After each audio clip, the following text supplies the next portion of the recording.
నేను కవిత చెప్పను. ముందైతే చెప్పు, అది కవిత కాదు నేను చెప్తాను. మనం ఎవరినైనా కార్తో గుద్దేశామా? కిలోమీటర్ దూరంలో బండి ఎక్కడన్నా ఆపేవా ఏంటి?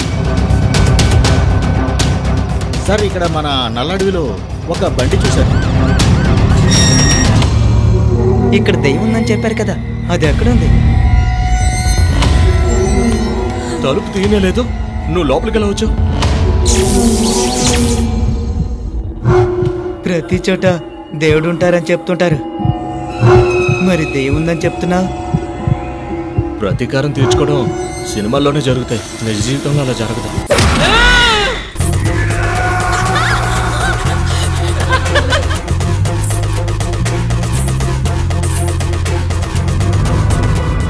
వేరే ఎవరొచ్చి ఉంటారంటావు? నేనే సార్ని పిలిచాను. తప్పించుకుని పారిపోదాం అనుకుంటున్నారా? న్యాయం ప్రకారం చూస్తే మనస్సాక్షి లేని వీళ్ళిద్దరినీ మర్డర్ చేసేయాలి సార్.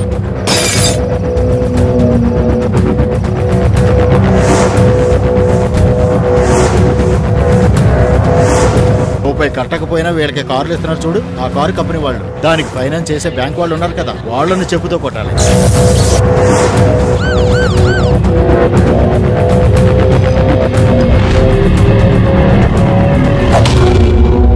ఒక అమ్మాయి మీద ఒకడు కరుణ చూపించాడంటే తన మీద ఆశపడుతున్నాడని అర్థం.